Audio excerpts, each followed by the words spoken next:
So the first question I have for you, Aaron, is going way, way back to the events of 9/11. First of all, how old were you when the 9/11 occurred? I had just turned 12 that July. And so where were you in your lifespan when you were 12 years old? I was in grade 7 at a local high school here. Okay, so the first substantive question is, what are your memories of 9/11? What do you recall from that day? I actually have what I think is a very clear memory of that day. I could be wrong about some of the specific details, but I do remember we had just gotten into one of our classrooms with my French teacher, and everything before we had arrived at that class was perfectly normal. It was a normal day. And once we arrived, she was crying and told us all to sit down and that she had something she needed to tell us about. And I remember us all being a little freaked out. Our teacher was crying in front of us, which was not something you saw every day. And you had no idea why she was crying? Absolutely no idea. No, because we didn't have cell phones. We didn't have, access to the news 24/7 at the time. We were pretty young. So no one had seen or heard of what had happened. And she sat us down and kind of explained to us at that point, I think only the first plane had hit. And I remember us being in complete disbelief as to what had just happened. I don't think we fully grasped the severity of the situation. It just seemed like a really large accident. But once the second plane hit and the teachers were all very distraught, I don't remember learning much that day. Everyone was just trying to process what had happened.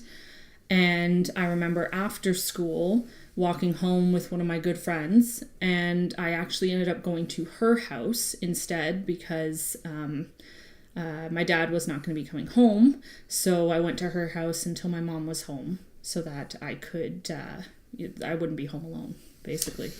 So the first plane hit, and this is clearly your teacher was crying because the first plane had hit. And then a half an hour, 20 minutes later, the second plane hit. I remember where I was at the time. I was working at CSIS, and we were watching television screens as to what had happened. And like you just mentioned, we thought it was some kind of a freak accident or a tragic accident in which a plane had veered off course or lost control or whatever.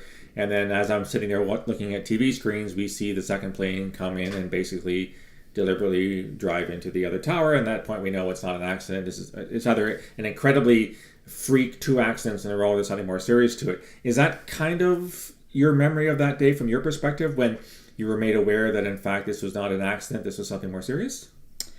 I don't think that any of us necessarily came to that conclusion that it was clearly a deliberate attack. I think we were quite young at the time, so that sort of concept was a little high level for us. The idea that somebody could plan to fly planes into buildings, killing thousands. I think it was more the contextual information that the teachers were giving us. They were quite emotional, but they were trying to explain to us how serious this was, and that we didn't know much at the time, but that there would most likely be more information coming out. I was actually just talking to my brother-in-law about this today, and he was in high school at the time, and he remembers he and his friends thinking it was an accident when the first plane hit, and then once the second plane hit, they came to the realization that it was more. Okay, so you walked home from school that day, and obviously by the time you walked home, in fact, the 3 planes had found their targets, and the 4th plane was ditched in Pennsylvania when the passengers basically revolted and prevented the hijackers from achieving their goal, which is believed to have been possibly the White House. So do you have any recollections of what the end of that day was for you back in September of 2001? I do remember when I got to my friend's house, her parents turned off the TV and did not turn it on again until I had left. They told us that they were reporting on it, but that there were things that we were too young to see. And I do remember getting home later that night, once you had arrived home, and you were very serious, but told us that there was nothing to worry about and that we were safe. And as far as we knew, we didn't know anyone who had been affected by the attack. So I don't remember being scared or worried or even particularly emotional that day. I think it was all too much for me to really grasp. It wasn't until sort of the weeks and months afterwards, I still have magazines from that month that I had picked up, depicting, it was once I saw the images of people jumping from the windows, that's when it really hit, I think.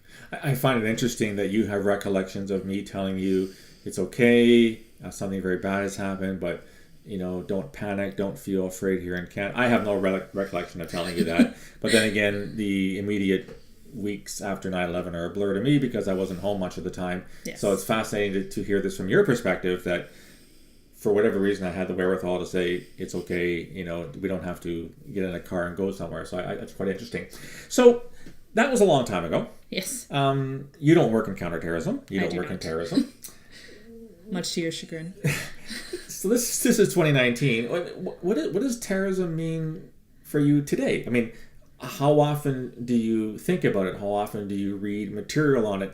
What does terrorism evoke for you as a concept in now, early August of 2019, a full almost 18 years after 9/11?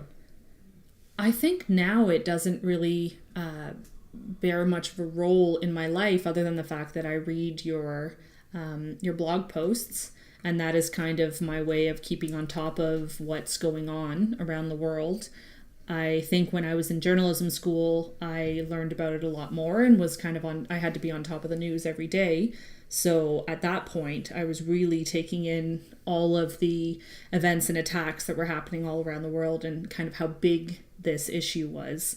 Whereas now, it's not something I think about on a regular basis. I think most people of my generation are now kind of more struck by the issue of gun violence in the States, or of the Me Too movement, or there's all kinds of other sort of crises that we are helping to find solutions to, and terrorism is not really on that radar anymore. You mentioned your friends, so would you say that you just said that terrorism isn't something that you think about an awful lot, it isn't a big part of your life. Would you say that's a pretty accurate answer for the kinds of friends and people that you hang around with on a regular basis as well? I would say so, yes. And I think it also helped with my friends that they had a connection to me, and I had a conduit to somebody who was working in counterterrorism. So I was often the one letting people know that, no, it's fine, there's no threat to us. Yes, I know that's scary that happened when you have things happening in Madrid and in Paris and in London.